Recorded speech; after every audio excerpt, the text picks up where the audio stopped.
Saint election open ballot سے ہوں گے یا سیکرٹ بیلٹ سے، اس حوالے سے اب تک ابہام برقرار ہے، مگر سینٹ میں جو سب سے کانٹے کا مقابلہ متوقع ہے وہ اسلام آباد کی نشست کا ہے، جسے حکومت بھی بہت زیادہ سنجیدہ لے رہی ہے اور ہر حال میں وہ نشست جیتنا چاہتی ہے، اور یہ نشست اپوزیشن اور حکومت دونوں کے لیے بہت اہمیت کی حامل ہو گئی ہے۔ اس نشست سے متفقہ طور پر اپوزیشن کے امیدوار پیپلز پارٹی کے یوسف رضا گیلانی ہوں گے اور حکومت سے ان کا مقابلہ وزیر خزانہ ڈاکٹر حفیظ شیخ کریں گے، مگر تحریک انصاف نے یوسف رضا گیلانی کے کاغذات نامزدگی پر اعتراض کر دیا ہے اور آج درخواست گزار کے وکیل نے الیکشن کمیشن میں موقف اختیار کیا ہے کہ یوسف رضا گیلانی آرٹیکل 62 اور 63 پر پورا نہیں اترتے، ان کے خلاف توشہ خانہ ریفرنس موجود ہے، انہوں نے اختیارات کا غلط استعمال کیا اور وزیر اعظم کی حلف کی خلاف ورزی کرنے کی وجہ سے ان پر تاحیات نااہلی ہے۔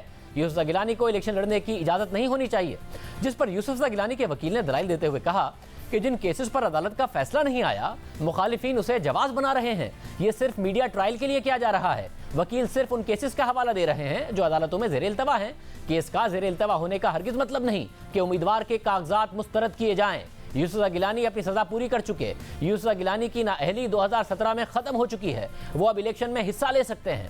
یوسف رضا گیلانی کے کاغذات نامزدگی منظور ہوں گے یا مسترد، اس پر کل الیکشن کمیشن کا فیصلہ متوقع ہے۔ سینٹ انتخابات سے متعلق حکومت اور اپوزیشن دونوں متحرک نظر آ رہی ہیں اور یہ انتخابات مستقبل میں ملک کی سیاسی سمت کا تعین کر سکتے ہیں، جبکہ سینٹ انتخابات سے پہلے عسکری قیادت واضح طور پر کہہ چکی ہے کہ فوج کو سیاست میں نہ گھسیٹا جائے اور فوج کا سیاست میں کوئی کردار نہیں۔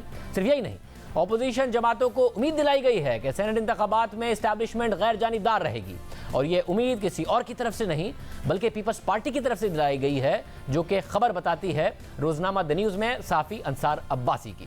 پاکستان پیپلز پارٹی نے اس خبر کے مطابق پاکستان پیپلز پارٹی نے نون لیگ اور پی ڈی ایم کی دیگر جماعتوں کو یقین دہانی کرائی ہے کہ سینٹ انتخابات میں اسٹیبلشمنٹ غیر جانبدار رہے گی اور اپوزیشن کی طرف سے یوسف رضا گیلانی کی متفقہ نامزدگی پیپلز پارٹی کی یقین دہانی کا نتیجہ ہے۔ خبر کے مطابق نون لیگ کے ایک رکن قومی اسمبلی جو اسٹیبلشمنٹ کے خلاف اپنی رائے کی وجہ سے جانے جاتے ہیں، ان کا کہنا ہے کہ پیپلز پارٹی مطمئن ہے کہ حالات بدل گئے ہیں اور اسٹیبلشمنٹ آنے والے الیکشنز میں کوئی کردار ادا نہیں کرے گی۔ جہاں پیپلز پارٹی کی طرف سے یقین دہانی کرائی گئی ہے تو وہیں نون لیگ کے رہنما رانا ثناء اللہ نے بھی ایک اشارہ دیا کہ ان کے لوگ ناراض ہیں بیڈ گورننس کی وجہ سے اور نان پرفارمنس کی وجہ سے، حالات جو انہوں نے پیدا کر، لوگ جوتے مار رہے ہیں ان کو جب وہ جاتے ہیں اپنے حلقوں میں، وہ ان کے کینڈیڈیٹس کو ووٹ نہیں دینا چاہتے، تو ان کی پارٹی کے اندر جو ہے وہ ریئیکشن جو ہے وہ موجود ہے۔ میرا خیال ہے کہ شاید جو اسٹیبلشمنٹ ان کی پارٹی کو منظم کرنے کا کام کرتی تھی، وہ شاید اس کام میں کوئی کمی آ گئی ہے، تو اب ان کے حصے بکھرے ہونے والے ہیں۔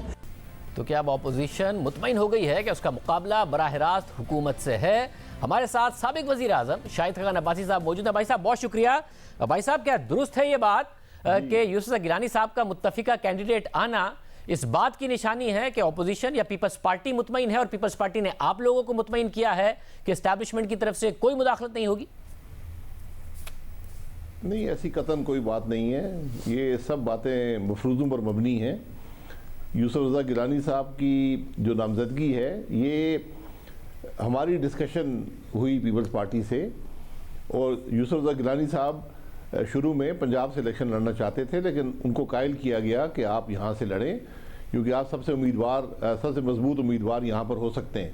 ان کی 40 سالہ ایک سیاسی سفر ہے، ان کا اسپیکر رہے ہیں، پرائم منسٹر رہے ہیں، لوگوں سے تعلقات ہیں، تو اس وجہ سے وہ یہاں پر آئے ہیں۔ کوئی اس میں اور ایسی بات نہیں ہے جو یہ اخباری خبریں ہیں اور جو مختلف لوگوں سے باتیں منسوب کی جاتی ہیں، یہ حقیقت میں مبنی نہیں ہے۔ مگر عباسی صاحب اگر اس وقت اشارے دیکھے جائیں تو آپ لوگوں کے پاس اکثریت تھی، جب تحریک عدم اعتماد آپ سینٹ چیئرمین کے خلاف لے کر آئے اس کے باوجود نہیں کر پائے اور حکومت نے زیادہ ایکٹیو بھی حکومت نظر نہیں آئی تھی۔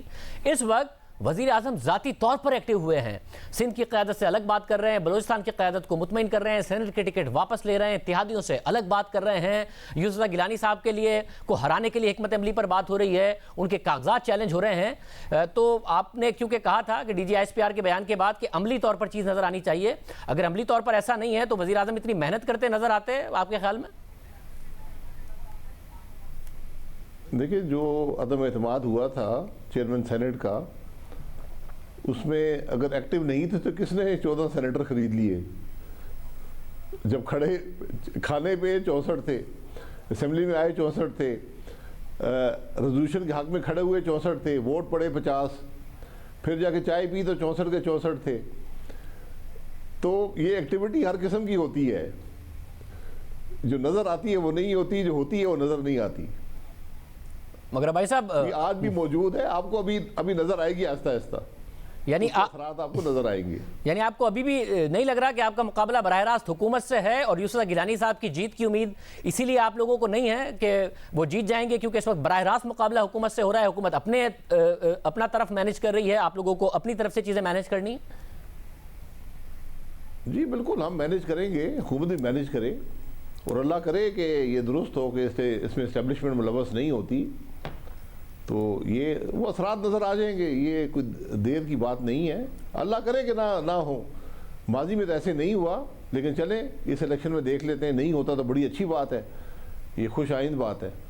اور مجھے بھائی صاحب ساتھ میں یہ بھی بتائیے گا, ظاہر ہے آپ لوگ کہہ چکے, کل بھی آپ کی طرف سے ایک بیان آیا, مریم نواز صاحبہ بھی بارہا کہہ رہی ہیں کہ عدالت کو اس معاملے میں نہیں پڑھنا چاہیے, مگر آج الیکشن کمیشن نے موقف تو وہی دیا کہ ان کے خیال میں سیکرٹ ہوتا ہے, اس کے علاوہ جو بھی ہو سکتا ہے وہ آئینی ترمیم کے ذریعے ہو سکتا ہے, اور وہ بار بار الیکشن کمیشن اپنا موقف عدالت کے سامنے دہرا رہا ہے. عدالت مگر مطمئن نہیں ہے, مگر الیکشن کمیشن نے آخر میں یہ ضرور کہا کہ آخر میں جو عدالت فیصلہ کرے گی ہم وہ کر دیں گے, یا جو پارلیمان فیصلہ کرے گی وہ بھی کر دیں گے. تو آپ لوگوں کو بھی قبول ہوگا جو بھی عدالت فیصلہ کر دے, جو بھی سیکرٹ بیلٹ کی وہ تشریح کر دے؟ دیکھیں, ملک کا سپریم کورٹ ہے, جو فیصلہ وہ کر دیں وہ حتمی فیصلہ ہوتا ہے, لیکن جو تاریخ ہے سپریم کورٹس کی ڈیسیشنز کی, وہ قانون کی تشریح کر سکتے ہیں, آئین کی تشریح کر سکتے ہیں, آئین کو بدل نہیں سکتے. آرٹیکل 226 بڑا کلیئر ہے, اور جو بات الیکشن کمیشن بار بار کر رہا ہے وہ یہ کہہ رہے ہیں کہ آرٹیکل 226 بڑا کلیئر ہے, ہم اس کے علاوہ کوئی اور بات کر ہی نہیں سکتے. جو ہم موقف آپ کے سامنے رکھ رہے ہیں, ان سے بار بار سوالات ہوتے ہیں ہر قسم کے, جن کی منطق کم از کم میری سمجھ سے باہر ہے, لیکن چونکہ سپریم کورٹ کے جج سوال پوچھ رہے ہیں تو یقیناً ان کے اندر کوئی قانونی منطق ہوگی. لیکن کم از کم میری نظر میں آرٹیکل 226 بڑا کلیئر ہے. اگر آپ نے ایمینڈ کرنا ہے تو سپریم کورٹ کو اختیار حاصل نہیں ہے. آئین کی ترمیم جو ہے وہ صرف اور صرف پارلیمان کے پاس ہے. اگر حکومت چاہتی ہے کہ پارلیمان اس کو تبدیل کرے تو آرڈیننس کے ذریعے تبدیلی نہیں آئے گی, وہ تبدیلی آئے گی پارلیمان کے آئینی ترمیم سے, کوئی اور طریقہ نہیں ہے. بدقسمتی سے ہمارے ماضی میں جو فیصلے ہیں وہ کچھ زیادہ حوصلہ افزا نہیں رہے, تو اس لیے اللہ کرے کہ اس دفعہ ایک ایسا فیصلہ آئے اس کو تاریخ بھی قبول کرے, اور جو مستقبل میں ایک پریسیڈنٹ کے طور پر کورٹ بھی ہو سکے لیگل پٹیشنز میں. اب جو سینس ہے وہ ہر سوال کا, اور اس وقت جو معاملات ہو رہے ہیں, جو الیکشن کمیشن سے بھی عدالت مختلف آپشنز پوچھ رہی ہے, وہ یہی ہے کہ پیسہ نہ چلے, ووٹ نہ بکے, ووٹ کا تقدس برقرار رہے, یہی سینس ہے. تو اگر اس سینس میں کوئی بھی فیصلہ آتا ہے تو آپ کے خیال میں پھر بھی تاریخ میں اس کو ایک الگ طریقے سے دیکھا جائے گا, اور آپ کے خیال میں وہ آئین کی تشریح نہیں ہوگی بلکہ آئین کی تبدیلی ہو جائے گی؟ جی بالکل تبدیلی ہوگی, کیونکہ جو اصل مسئلہ اگر پیسہ چل رہا ہے تو آپ نے اس طے تک پہنچنا ہے کہ پیسہ کیوں چل رہا ہے. پیسہ اس لیے چل رہا ہے کہ جو ووٹر ہے, جو صوبائی اور قومی اسمبلی کے ممبران ہیں, ان کا اپنا الیکشن متنازع ہے. جس الیکشن کے ذریعے وہ آئے ہیں وہ الیکشن چوری شدہ ہے. تو جب آپ الیکشن چوری کر کے ان لوگوں کو اسمبلی میں بھیجیں گے جو عوام کے نمائندہ نہیں ہیں, پھر وہ یہی حرکتیں کریں گے جو آج ہو رہی ہیں. سینٹ کا آخری الیکشن ہوا تھا 90s میں, یہ سب معاملات ختم ہو گئے تھے. یہ مشرف دور سے پھر یہ پیسے کا سلسلہ شروع ہوا. تو اگر آپ نے اس بات کو درست کرنا ہے, اس کو ٹھیک کرنا ہے, تو پھر اس بات کو انشور کریں کہ ملک کے اندر جو صوبائی اور قومی کے الیکشن ہیں ان کے اندر دھاندلی نہ ہو, وہاں آر ٹی ایس بند نہ ہو جائے, وہاں پولنگ اسٹیشنوں پر قبضے نہ ہوں, وہاں جو پولنگ اسٹیشن کے اندر مسلح افراد موجود نہ ہوں, وہاں پر جو حق ہے ووٹر کا وہ اس کو دیا جائے, جو وہاں پر پولنگ ایجنٹ ہیں ان پر دباؤ نہ ڈالا جائے. یہ درستگی وہاں سے شروع ہوگی.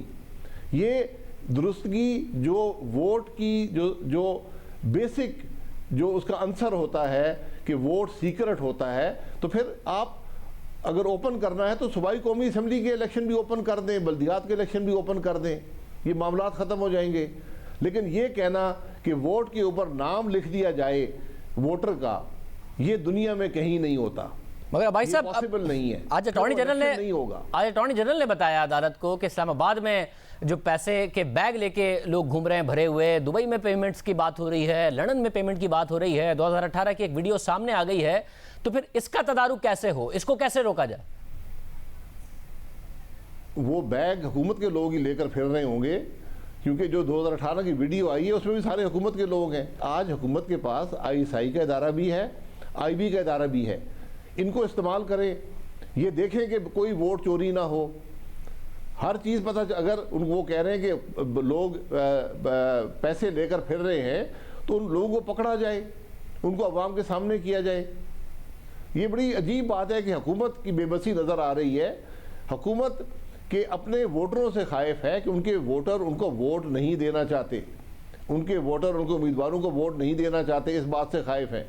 یہ سینٹ کا پہلا یا آخری الیکشن نہیں ہے. الیکشن کے نظام کو مت تباہ کریں. الیکشن کے نظام کی بنیاد سیکریسی پر ہوتی ہے, پوری دنیا میں ہوتی ہے. اس کی وجوہات ہیں. جب آئین کی تشریح کی جاتی ہے یا اس کو ترمیم کی جاتی ہے, سب سے پہلے یہ دیکھا جاتا ہے کہ جن لوگوں نے آئین بنایا تھا ان کی نیت کیا تھی, جس کو intent of the framers of the constitution کہتے ہیں. سب سے پہلے اس کو دیکھا جاتا ہے کہ آئین کی روح کیا کہتی ہے. آئین کی روح یہ کہتی ہے کہ ملک کے الیکشن سیکرٹ بیلٹ کے ذریعے ہوں گے. اس کی تشریح آپ لوگوں کے نام ووٹر کے ووٹ کے اوپر لکھ کر نہیں کر سکتے. بہت شکریہ.